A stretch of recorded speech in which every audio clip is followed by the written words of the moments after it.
I'm Melody. I'm Steve, and we've been married for 43 years. We have.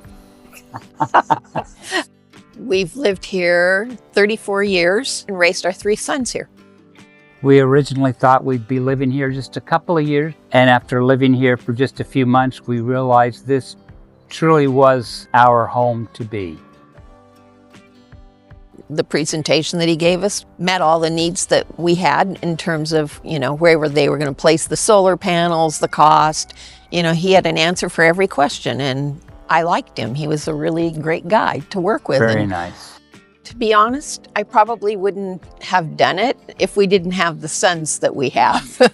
Ever since they were little boys, they've been very environmentally conscious, and it was a little piece of something we could do to look into alternative energy. We understand there might be reductions in some of the governmental benefits, the rebates and so forth. So we thought this would be a good time